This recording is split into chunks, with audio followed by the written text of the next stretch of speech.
what Amit Shah said just a few minutes ago. इतनी संकीर्ण राजनीति कभी भी ये भाषा बंगाल में पहले नहीं बोली गई। फिर भी मैं स्पष्ट करना चाहता हूं, ममता जी आप चिंता मत करिए, आपके खिलाफ बंगाल के ही भारतीय जनता पार्टी के कार्यकर्ता लड़ेंगे, वो ही आपको हराएंगे और अगला मुख्यमंत्री भी भारतीय जनता पार्टी का बंगाल की ही मिट्टी से मिलेगा। एक सैलाब सा आ रखा है सर, भाजपा में इतने सारे लोग आ रहे हैं, सुनने में आ रहा है कि शुभेंदु अधिकारी भी ज्वाइन करने वाले हैं। तो ममता बनर्जी का कहना है कि भाजपा जो है पैसे का इस्तेमाल कर रही है। नहीं देखिए, सबका मोह भंग हुआ है, स्वप्न भंग हुआ है। मां मिट्टी और मानुष का नारा लेकर जो निकले थे, उन्होंने तुष्टीकरण टोलबाजी का नजारा देखा है। कहीं पर भी विकास नहीं हुआ, कहीं पर सोनार बांग्ला की दिशा में जाता हुआ बंगाल नहीं दिखता है। सब लोग निराश हो चुके हैं। इतना भय होने के बावजूद भी लोग भारतीय जनता पार्टी ज्वाइन कर रहे हैं। इसका मतलब ही यह है कि इनके लिए अब सहन करने की सारी सीमाएं टूट गई है। भाजपा के लिए लक्ष्य क्या होगा बंगाल में? हमने तो रखा ही है 200 पार, और पूर्ण बहुमत के साथ, बड़े बहुमत के साथ हम यहाँ पर सरकार बनाने जा रहे हैं। सर, ममता बनर्जी का कहना है कि जब आप डीजीपी, सीएस इनको समन करते हैं या फिर सेंट्रल डेप्यूटेशन करवा देते हैं 3 आईपीएस ऑफिसर्स का, क्योंकि वो उस वक्त मौजूद थे जब राष्ट्रीय अध्यक्ष पर उनके कॉन्वॉय पर हमला हुआ, तो आप फेडरल स्ट्रक्चर के यू गोइंग अगेंस्ट इट, आप अनकॉन्स्टिट्यूशनल बिहेव कर रहे हैं। मैं इतना ही पूछना चाहता हूं ममता दीदी को, उन पर किसी भाजपा शासित राज्य पे हमला हुआ तो वो क्या करती? लॉ एंड ऑर्डर स्टेट की जिम्मेदारी है। हमने कोई एंक्रोचमेंट नहीं किया है। भारतीय जनता पार्टी की केंद्र की सरकार संवैधानिक दायरे में ही अपना काम कर रही है। मगर कोई राज्य में ऐसा कैसे हो सकता है कि राष्ट्रीय पार्टी के अध्यक्ष और पार्टी इन पावर के अध्यक्ष जब दौरे पे हो आप उसकी सुरक्षा सुनिश्चित न करो? क्या आप इसे भय फैलाना चाहती हैं? मैं इतना ही कहना चाहता हूं, भारतीय जनता पार्टी के कार्यकर्ता डरेंगे नहीं। 300 से ज्यादा कार्यकर्ता हमारे मारे गए हैं, मगर आज भी हम मैदान में डटे हैं और डटे रहेंगे जब तक हमारा सोनार बांग्ला का लक्ष्य पूरा नहीं होता। ये सिक्योरिटी लैब्स क्या आप मानते हैं सर कि डिलिबरेट है एक तरह से?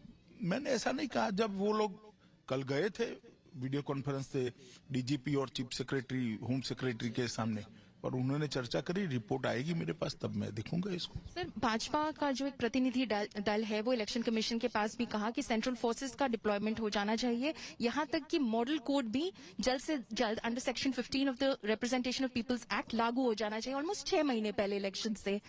क्या इसके ऊपर आपका क्या कहना है? इसमें मेरी कोई टिप्पणी नहीं होती है। भाजपा कार्यकर्ता का एक मत है यहाँ की परिस्थिति को देकर। यहाँ की परिस्थिति जिस प्रकार की है उसमें यहाँ के यूनिट को लगता है कि फ्री एंड फेयर इलेक्शन करना है तो जनमत बनाने के समय से ही कोड ऑफ कंडक्ट होना चाहिए। इस पर निर्णय इलेक्शन कमीशन ने करना है। पर लॉ एंड ऑर्डर की सिचुएशन पर आपको क्या कहना है सर, बतौर गृह मंत्री?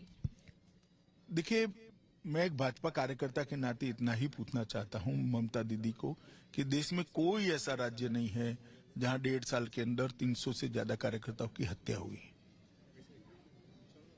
और हर हत्या में क्या हुआ इसका एक व्हाइट पेपर वो बंगाल की जनता के सामने रखे। कितनों में अरेस्ट हुई, कितने में चालान फाइल किए गए, कितनों को सजा दिलाई गई, तो बंगाल की जनता को सारी चीजें मालूम पड़ जाएगी और परिणाम आएगा तब ममता दीदी को भी मालूम पड़ जाएगी कि बंगाल की जनता हिंसा पसंद नहीं करती। ममता दीदी, तृणमूल की तरफ से कहा जा रहा है कि ममता दीदी शायद जनवरी महीने से 600 रैलियां कर दे, पूरी तरह से सड़क पर उतर जाएगी, जो कि उनका यूएसपी रहा है इससे पहले भी। तो भाजपा इसे किस तरह से देखती है? नहीं, अच्छी बात है, हम तो स्वागत करते हैं। सभी दलों ने अपना विचार चुनाव में जनता के सामने रखना चाहिए। हम भी हमारा विचार रखेंगे। वो भी इतना है कि हमारी रैली होने दे बस।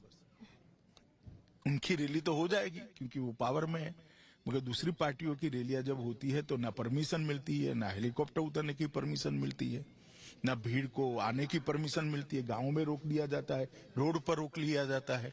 तो ममता दीदी अपनी रैली करे मगर दूसरों को भी करने दें।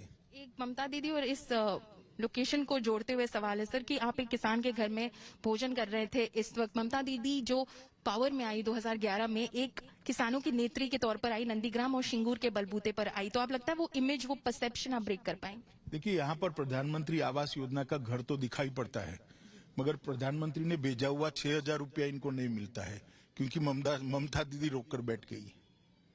उनको भय है 6,000 रुपया इनको घर पहुंच गया तो मोदी जी की लोकप्रियता बढ़ जाएगी। भाई आपके नाम से भेज दो, मगर ये किसानों को जो मोदी जी सहायता भेजते हैं वो सहायता तो उनको मिलने दो। एक आखिरी सवाल सर, किसानों से ही जुड़ा हुआ, क्योंकि आपने वो मीटिंग ली थी पूसा में जिससे काफी उम्मीदें थी कि जो लॉक जैम है वो टूटेगा। अब आप क्या कहते हैं सर, आपको क्या दिशा दिख रही है इसके? मुझे तो अभी भी आशा है कि मुद्दों पर चर्चा होगी और इस गतिरोध खत्म होगा। कोशिश करेंगे कि आप उनको बुलाएं दोबारा से? जरूर, कल प्रधानमंत्री जी ने स्वयं कह दिया है, अब इससे बड़ी क्या बात हो सकती है। अगर वो नहीं आए तो क्या होगा सर? मैं नहीं मानता, वो आएंगे और बातचीत भी होगी। शुक्रिया हमसे बातचीत करने के लिए। So that of course was the home minister.